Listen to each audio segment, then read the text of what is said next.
கர்த்தருக்கு மகிமை உண்டாவதாக.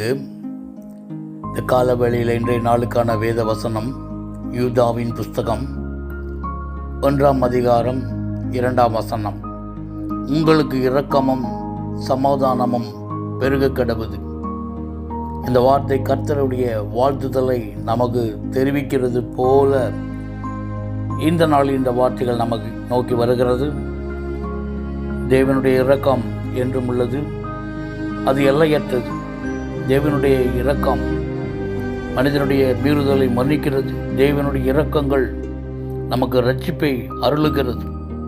இரக்கமும் சமாதானமும் தேவனிடத்தில் உண்டு. அவருடைய பெயரே சமாதான பிரபு. நம்மேல் தேவன் இரக்கம் வைத்து நமக்கு சமாதானத்தை உண்டு பண்ணும் ஆக்கினியை அவர் சுமந்தார். அந்த சமாதானத்தை தேவன் நமக்கு தந்திருக்கிறார். என்னுடைய சமாதானத்தையே நான் வைத்து போகிறேன் என்று சொன்ன தேவன் இந்த நாளிலே அவருடைய சமாதான ஈவு நம்மை நடத்துகிறதா இருக்கிறது. சங்கீதம் 29:11 சொல்லுகிறது, கர்த்தர் தமது ஜனத்துக்கு பலன் கொடுப்பார். கர்த்தர் தமது ஜனத்துக்கு சமாதானம் அருளி அவர்களை ஆசீர்வதிப்பார். கர்த்தருடைய வேதத்தை நேசிக்கிறவர்களுக்கு மிகுந்த சமாதானம் உண்டு.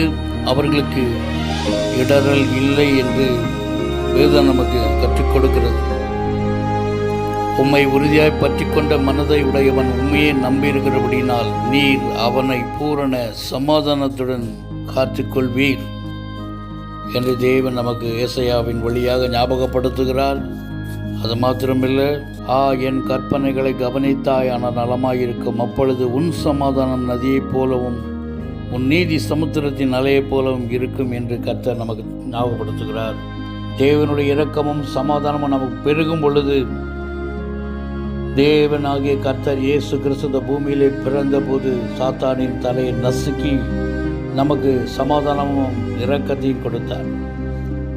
எல்லா ஜனங்களுக்கும் மிகுந்த சந்தோஷம் உண்டாயிற்று என்று சொன்னபடியாக, மரண இருளில் இருக்கிறவர்களுக்கு மேல் வெளிச்சம் உதித்தது என்று சொல்லும்படியாக தேவனுடைய இரக்கமும் சமாதானமும் தேவனது பூமியிலே வைத்து போனார். இந்த தேவனுடைய இரக்கத்தையும் சமாதானத்தையும் நம்முடைய வாழ்க்கையிலே பெருக நாம் இயேசுவைப் போல எங்கும் நன்மை செய்கிறவர்களாய் நம்முடைய வாழ்க்கை அமைய வேண்டும். பிறருக்கு உதவுகிறவர்களாய் நாம் இருக்க வேண்டும்.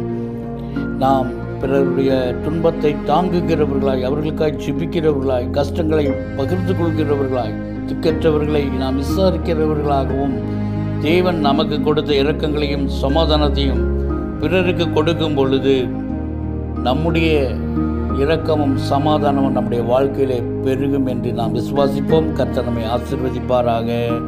God bless you. ஒரு நிமிடம் ஜெபம் பண்ணுவோம்.